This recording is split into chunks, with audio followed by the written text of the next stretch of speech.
Di sebuah desa kecil yang gersang di pinggiran gurun, hiduplah seorang pria tua yang tidak dikenal namanya oleh penduduk sekitar.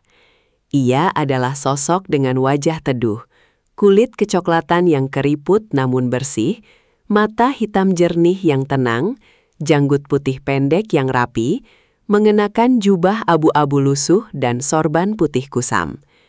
Meski hidup dalam kesederhanaan yang ekstrim, auranya memancarkan kedamaian yang sulit dijelaskan oleh kata-kata. Pria tua ini tidak memiliki rumah mewah, harta benda, apalagi simpanan emas. Ia hanya berteduh di bawah sebuah pohon zaitun tua yang rindang di pinggiran jalan setapak. Setiap harinya, ia menghabiskan waktu dengan berzikir, memutar tasbih kayu yang permukaannya sudah halus karena sering disentuh oleh jemarinya yang gemetar, namun pasti. Baginya, setiap helaan napas adalah nikmat yang tak terhingga dari Sang Pencipta yang harus disyukuri. Suatu siang yang terik, sebuah kereta kuda mewah milik seorang pedagang kaya yang sombong melintas di hadapannya, menimbulkan debu yang pekat. Pedagang itu menghentikan keretanya hanya untuk mengejek sang pria tua yang tampak begitu melarat di matanya. Dengan nada angkuh, si pedagang bertanya, bagaimana mungkin seseorang yang tidak memiliki apa-apa bisa terlihat begitu bahagia dan tidak meminta-minta kepada orang lain. Mendengar ejekan itu, pria tua tersebut hanya tersenyum tipis. Sebuah senyuman yang penuh dengan ketulusan dan tanpa sedikit pun rasa dendam di hatinya. Ia menatap sang pedagang dengan tatapan yang sangat tenang, seolah melihat menembus pakaian mahalnya dan langsung menuju ke dalam jiwanya. Ia tidak terburu-buru menjawab, melainkan menunggu debu jalanan itu reda sebelum ia membuka suaranya yang lembut namun berwibawa. Sang pedagang kembali mendesak dengan pertanyaan yang lebih tajam. Jika kau mati hari ini, bekal apa yang akan kau bawa untuk menghadap Tuhanmu, sementara tanganmu kosong? Pria tua itu terdiam sejenak, lalu perlahan mengangkat tangannya yang kasar karena usia, menunjuk ke arah langit luas yang mulai berubah warna menjadi jingga keemasan, seiring matahari yang mulai tergelincir ke ufuk barat.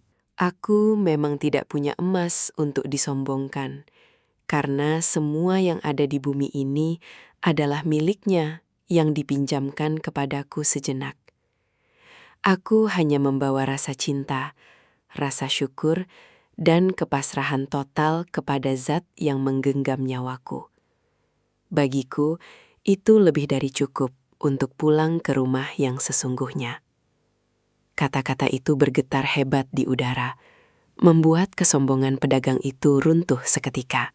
Keheningan yang magis tiba-tiba menyelimuti tempat itu, seolah-olah alam semesta sedang memberikan penghormatan atas kalimat kebenaran yang baru saja terucap. Angin sepoi-sepoi bertiup lembut, menggugurkan beberapa lembar daun zaitun yang jatuh tepat di pangkuan sang pria tua. Pedagang kaya itu hanya bisa terdiam 1000 bahasa, merasakan kekosongan yang amat dalam di dalam dadanya, meski hartanya melimpah ruah. Beberapa waktu berlalu, dan pada suatu malam yang sangat bening di bawah ribuan bintang, pria tua itu menghembuskan napas terakhirnya dalam posisi sujud di bawah pohon zaitunnya. Tidak ada ratapan, tidak ada kerumunan orang, hanya kesunyian malam yang menemani kepergiannya.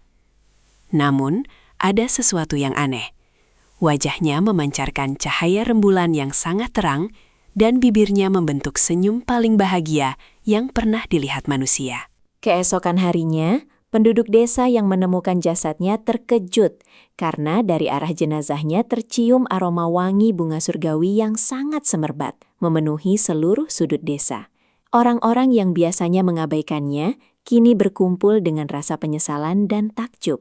Mereka menyadari bahwa di balik kemiskinan pria tua itu tersembunyi derajat yang sangat mulia di hadapan Sang Pencipta karena ketulusan hatinya. Kisah ini menjadi pengingat bagi kita semua bahwa pintu sorga tidak dibuka dengan kunci emas atau perak, melainkan dengan ketulusan dan kebersihan hati. Harta di dunia mungkin bisa memberikan kenyamanan sementara bagi tubuh kita, namun hanya iman, amal soleh, dan rasa syukur yang mampu memberikan kedamaian abadi di kehidupan setelah mati nanti. Jangan pernah kita meremehkan siapapun yang terlihat kekurangan secara materi. Karena kita tidak pernah tahu hubungan rahasia apa yang mereka miliki dengan Tuhan. Mungkin saja, orang yang kita anggap tidak punya apa-apa di dunia ini adalah orang yang paling kaya di kerajaan langit dan paling dicintai oleh para penghuni surga. Semoga kisah singkat ini mengetuk pintu hati kita untuk selalu bersyukur dan menjaga ketulusan dalam setiap langkah. Terima kasih telah menyimak perjalanan iman yang luar biasa ini. Jika video ini bermanfaat, silahkan klik like, bagikan ke orang-orang tercinta, dan jangan lupa subscribe untuk konten inspiratif lainnya. Sampai jumpa di kisah bermakna berikutnya.